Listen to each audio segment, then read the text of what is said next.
Assalamualaikum students. Hope you all are fine and doing well. This is Sir Maz Riaz. इस video में हम start करेंगे first year chemistry का chapter number 4 स्टेशियोमेट्री का lecture number 4 और इस वीडियो में हम जिस टॉपिक को पढ़ेंगे उस टॉपिक का टाइटल है actual yield, theoretical yield and percentage yield. अगर मैं इन तीनों टर्मिनोलॉजीज की बात करूं तो इन तीनों टर्मिनोलॉजीज के अंदर आपको एक वर्ड कॉमन नजर आ रहा होगा विच इज ईल्ड। और ईल्ड के उर्दू में मायने होते हैं पैदावार, मतलब पैदा होना। अगर मैं अपने प्रीवियस टॉपिक की बात करूं तो जो हमने प्रीवियस टॉपिक कवर किया था उसका टाइटल था limiting and non limiting reactant. तो वहां पर हमने तमाम बातें रिएक्टेंट के ऊपर रखकर की थी, क्योंकि limiting reactant, non limiting reactant, reactant में से कोई ही होगा, मतलब कोई एक रिएक्टेंट लिमिटिंग होगा और दूसरा कोई रिएक्टेंट नॉन लिमिटिंग होगा। वहां पे हमने प्रोडक्ट को फोकस नहीं किया था, रिएक्टेंट को फोकस किया था। लेकिन अगर मैं अभी के टॉपिक की बात करूं तो यहाँ पे हमारा पूरा फोकस प्रोडक्ट पर होगा। यानी जो एक्चुअल यील्ड है वो भी प्रोडक्ट की ही है, थ्योरेटिकल यील्ड है वो भी प्रोडक्ट की ही है, और परसेंटेज यील्ड एक्चुअल यील्ड और थ्योरेटिकल यील्ड की मदद से आती है। यानी यहाँ पर इस तीनों टर्मिनोलॉजीज का जो इन्हिसार है वो प्रोडक्ट की अमाउंट से है या प्रोडक्ट के मास से है, अमाउंट ही कहना है उसको सिंपल वर्ड्स में। लेकिन अब हम इन तीनों के दरमियान फर्क समझेंगे कि एक्चुअल यील्ड क्या होती है, थ्योरेटिकल यील्ड क्या होती है, और जैसे कि मैंने कहा कि परसेंटेज यील्ड एक्चुअल और थ्योरेटिकल की मदद से आती है। यानी बुनियादी फर्क जो हमें समझना है वो एक्चुअल यील्ड और थ्योरेटिकल यील्ड के दरमियान समझना है। तो स्टार्ट करते हैं। सबसे पहले एक्चुअल यील्ड, जिसका एक और नाम होता है प्रैक्टिकल यील्ड। नाम से ही बड़ा वाज़ेह हो रहा है, एक्चुअल का मतलब हकीकी और प्रैक्टिकल का मतलब है किसी अमल करना, यानी कोई एक्सपेरिमेंट करना। यानी ये वो यील्ड है जो कि किसी प्रैक्टिकल या एक्सपेरिमेंट से प्रोड्यूस्ड हो, प्रोडक्ट की अमाउंट किसी एक्सपेरिमेंट को करते हुए प्रोड्यूस्ड हो। क्या मतलब हुआ कि सपोज करें कि हमारे पास कोई केमिकल रिएक्शन है और उसको हमने एक्सपेरिमेंटली परफॉर्म किया, उसका हमने कोई ना कोई एक्सपेरिमेंट करा इंडस्ट्री के अंदर, और उस एक्सपेरिमेंट के नतीजे में जो भी प्रोडक्ट का अमाउंट प्रोड्यूस हुआ उसको हम कहेंगे एक्चुअल यील्ड, यानी हकीकी यील्ड, जो कि प्रैक्टिकल से आए। इसमें आपको अमल करना पड़ेगा। और अगर मैं बात करूं थ्योरेटिकल की, तो थ्योरेटिकल का मतलब ये होता है कि ये वो यील्ड है जो कि स्टेशियोमेट्री से आती है। स्टेशियोमेट्री से आने का मतलब ये हुआ, जो कि हमारा पूरा चैप्टर ही है, कि जिसमें हमने तमाम न्यूमेरिकल्स को सॉल्व किया। तो ये तमाम न्यूमेरिकल्स को सॉल्व करना थ्योरेटिकल कैलकुलेशन है, और हर न्यूमेरिकल के अंदर हमने जो भी प्रोडक्ट की क्वांटिटी निकाली वो थ्योरेटिकल यील्ड ही है। यानी जब भी आप किसी पीस ऑफ पेपर पे थ्योरेटिकल वे में कैलकुलेशन परफॉर्म करते हो, उसमें जो भी प्रोडक्ट का अमाउंट आता है वो थ्योरेटिकल यील्ड कहलाती है। तो ये बहुत वाज़ेह फ़र्क है एक्चुअल और थ्योरेटिकल के दरमियान, कि थ्योरेटिकल जब हम किसी बैलेंस केमिकल इक्वेशन का इस्तेमाल करते हुए पीस ऑफ पेपर पर जब हम कैलकुलेशन परफॉर्म करते हैं तो उसको थ्योरेटिकल यील्ड कहते हैं। उसके जरिए जो भी प्रोडक्ट का मास या अमाउंट आता है वो थ्योरेटिकल यील्ड कहलाता है। लेकिन जब कभी हम एक्सपेरिमेंट करेंगे, अमल करेंगे, उस अमल के दरमियान या आखिर में जो भी प्रोडक्ट बन जाएगा उसका जो भी मास या क्वांटिटी होगी उसको हम कहेंगे एक्चुअल यील्ड। और एक बात जरूर नोटिस करिएगा, ये आपको पता होना चाहिए कि हमेशा याद रखिएगा कि एक्चुअल यील्ड हमेशा कम होती है और थ्योरेटिकल यील्ड हमेशा ज्यादा होती है। अच्छा, ये तमाम बातें मैंने अपने स्टेशियोमेट्री के लेक्चर नंबर 1 के अंदर भी डिस्कस की थी। अच्छा, एक्चुअल यील्ड का हमेशा कम होना और थ्योरेटिकल यील्ड का हमेशा ज्यादा होना, ऐसा क्यों होता है? बहुत सारे रीजन है। जैसे कि अगर मैं बात करूं तो मैंने लेक्चर नंबर 1 के अंदर साइड रिएक्शंस की बात करी थी, कि जब हम कोई हकीकत में प्रैक्टिकल करते हैं तो हम साइड रिएक्शन को इग्नोर नहीं कर सकते। साइड रिएक्शन खुद से ही हो रहा होगा इन्वायरमेंटल कंडीशन की वजह से, और उससे नुकसान ये होगा कि जो रिएक्टेंट, जो कि मैंने सोच के रखा हुआ था कि उसका मास, फॉर एग्जाम्पल मैंने 100 ग्राम लिया था, तो वो एक्चुअल में 100 ग्राम फिर नहीं होता, वो उससे कम हो जाता है साइड रिएक्शन होने की वजह से। फिर उससे जो प्रोडक्ट बनती है ऑब्वियसली उसका मास भी कम आता है। लेकिन जब हम थ्योरेटिकल कैलकुलेशंस करते हैं तो हम किसी भी साइड रिएक्शन को कंसीडर नहीं करते। हमने स्टेशियोमेट्री की अजम्पशन में ही डिफाइन कर दिया था कि हम कोई भी साइड रिएक्शन को कंसीडर नहीं करेंगे। तो ये बहुत बड़ा एक समझ लें कि रीज़न है कि एक्चुअल यील्ड थ्योरेटिकल से हमेशा क्यों कम होती है, साइड रिएक्शन की वजह से। इसके अलावा सेकंड रीज़न होता है कि कुछ रिएक्शंस रिवर्सिबल भी होते हैं और हमने थ्योरेटिकल यील्ड या यूँ कह लें कि हमने स्टेशियोमेट्री के अजम्पशंस पढ़ते हुए ये भी एक अजम्पशन हमने कंसीडर की थी कि सारे के सारे रिएक्शंस जो है वो इर्रिवर्सिबल होंगे। मतलब जब भी हम उसके ऊपर कोई स्टेशियोमेट्री लगाएंगे तो हम उसको अज्यूम कर लेंगे कि वो रिएक्शन इर्रिवर्सिबल है, लेकिन हकीकत में आप रिवर्सिबल को इर्रिवर्सिबल नहीं कर सकते, रिवर्सिबल रिवर्सिबल ही रहेगा। तो दूसरा ये फैक्टर होता है। तीसरा फैक्टर होता है मैकेनिकल लॉस, मतलब रिएक्शन के दरमियान कुछ रिएक्टेंट जो है वो रिएक्टर के अंदर ही चिपक गया या किसी सेपरेशन टेक्निक के दौरान जो है रिएक्टेंट मुकम्मल तौर पे आगे प्रोसीड नहीं हुआ, कुछ मतलब रह गया। फॉर एग्जांपल फिल्ट्रेशन में फिल्ट्रेट जो छनकर नीचे आ रहा होता है वो मुकम्मल तौर पे नहीं आया, थोड़ा सा पोर साइज के अंदर रह गया, ठीक है ना। तो बहुत सारे रीजंस हैं, ठीक है। तो ये बहुत सारी वजूहात है कि एक्चुअल यील्ड हमेशा कम होती है और थ्योरेटिकल यील्ड हमेशा ज़्यादा होती है। अब इसके अलावा आखिरी बात हमारे पास ये रहेगा कि परसेंटेज यील्ड को कैसे निकाला जाता है। परसेंटेज यील्ड को इस तरह से निकाला जाता है कि हम यहाँ पर रेशो लेते हैं एक्चुअल का थ्योरेटिकल से और उसको मल्टीप्लाई कर देते हैं 100% से। सिंपल यहाँ पर डेफिनेशन मैंने लिख दी है कि ये रेशियो है एक्चुअल यील्ड का थ्योरेटिकल यील्ड से और सिंपल हम साथ में मल्टीप्लाई कर देंगे 100%, क्योंकि ये परसेंटेज है, परसेंटेज यील्ड है, तो नंबर को परसेंट में कन्वर्ट करने के लिए मल्टीप्लाई बाय 100% किया जाता है। तो हमारे पास फाइनल फार्मूला ये आ जाएगा परसेंटेज यील्ड निकालने का, जो कि होगा actual yield upon theoretical yield multiply by 100%। अच्छा, ये जो परसेंटेज यील्ड है इसके जरिए हम एक तरह से रिएक्शन की एफिशिएंसी भी निकाल सकते हैं कि अगर परसेंटेज यील्ड का आंसर 90 अबव आएगा तो इसका मतलब हमारा रिएक्शन एफिशिएंट, यानी जो थ्योरी कह रही है कि इतना प्रोडक्ट बनना चाहिए तो एक्चुअल भी हमारा उसके करीब करीब आ रहा है, और जितना एक्चुअल पे दूर होता जाएगा उतनी एफिशिएंसी कम होती जाएगी। तो ये एक टूल भी है किसी भी रिएक्शन की एफिशिएंसी को निकालने का। अब हम आगे चलते हैं और इस टॉपिक के न्यूमेरिकल्स को सॉल्व करते हैं। तो अब हम जिस न्यूमेरिकल को सॉल्व करने लगे हैं उसका क्वेश्चन है, in an industrial process 40 gram of hydrogen produces 100 gram of ammonia, calculate the percentage yield of this reaction, और साथ में आपको इक्वेशन भी दी गई है।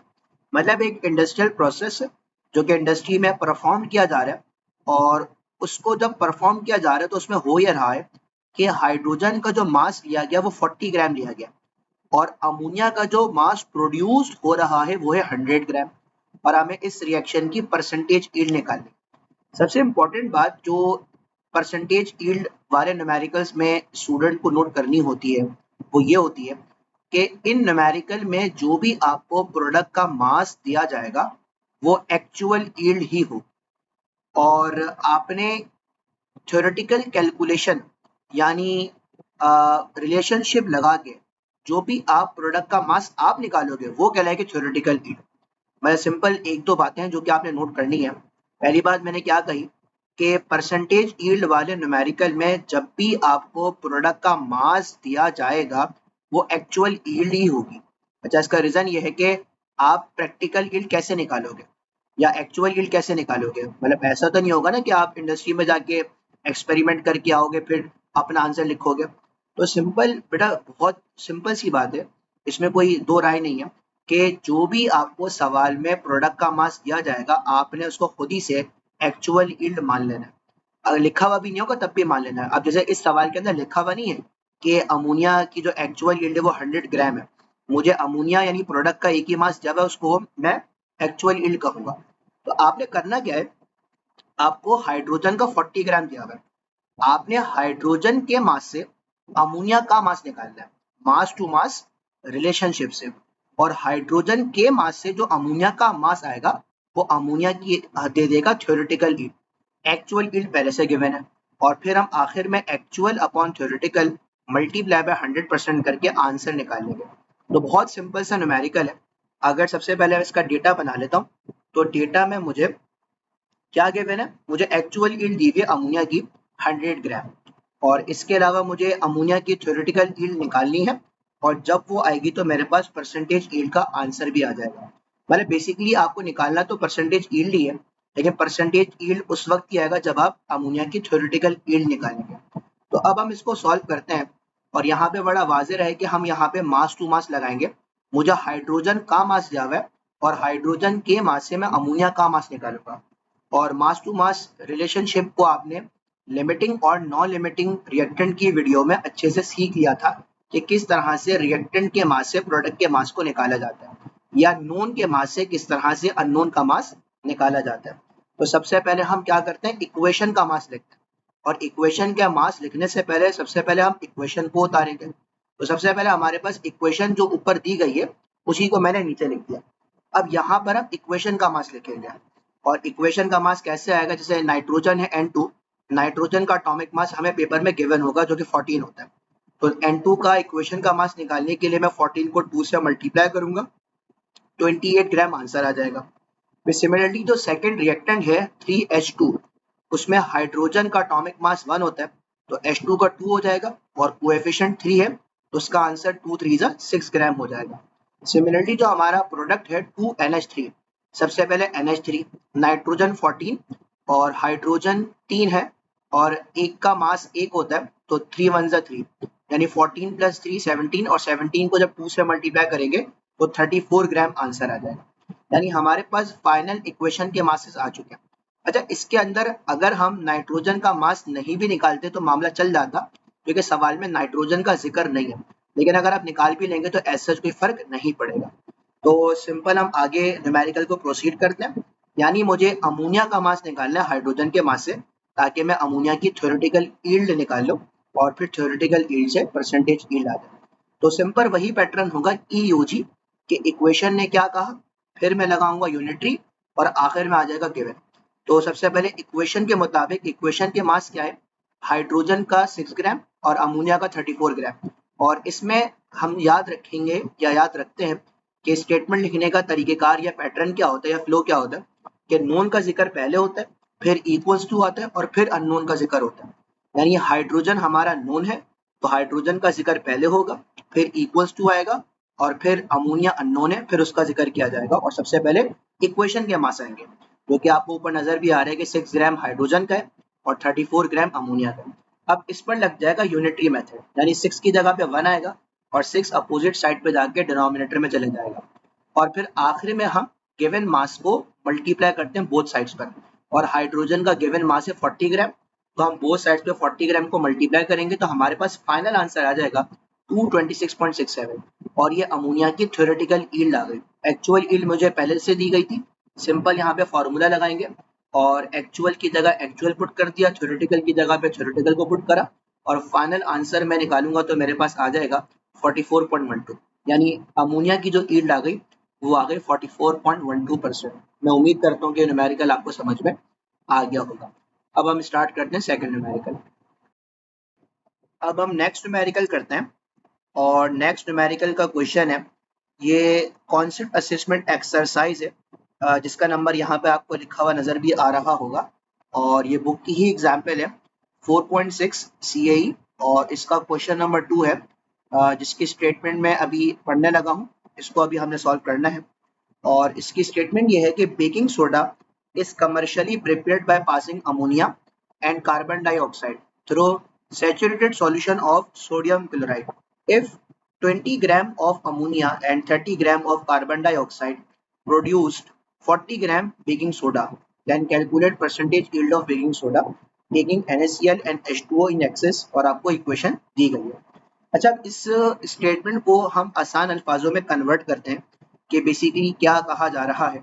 यहाँ पर सवाल में बेकिंग सोडा का जिक्र है और बेकिंग सोडा का मॉलिक्यूलर फार्मूला होता है NaHCO3, और बेकिंग सोडा का केमिकल नेम है सोडियम बाइकार्बोनेट, और बेकिंग सोडा खुद एक कमर्शियल नेम, यानी आपको जो रिएक्शन के अंदर फर्स्ट प्रोडक्ट नजर आ रही है सोडियम बाइकार्बोनेट, ये असल में बेकिंग सोडा है।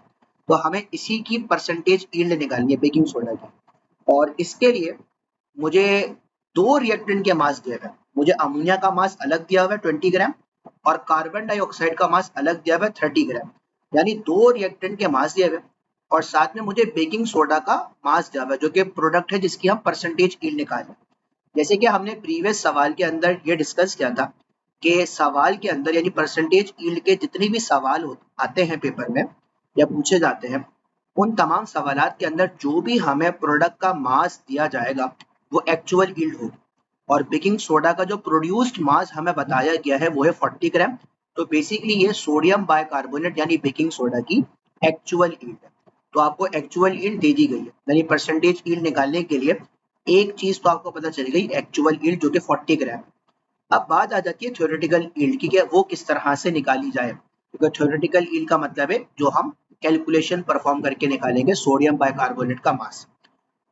अब उसके लिए हमें दो अलग अलग रिएक्टेंट के दो अलग अलग मास दिए हुए, यानी अमोनिया का मास अलग दिया हुआ है 20 ग्राम, और कार्बन डाइऑक्साइड का मास अलग दिया हुआ है 30 ग्राम।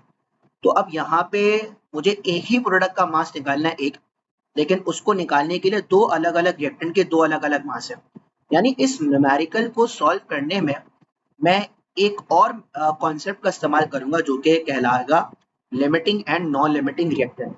जैसे कि आप जानते हैं कि जब भी रिएक्शन में दो अलग अलग रिएक्टेंट के दो अलग अलग मास होते हैं और मुझे प्रोडक्ट का एक ही मास निकालना होता है जो कि सही वाला, आपको पता है कि कौन सा होता है और कौन प्रोड्यूस करता है, तो जब भी हम इस तरह का न्यूमेरिकल करते हैं तो वहां पर कॉन्सेप्ट आ जाता है limiting and non limiting reactant.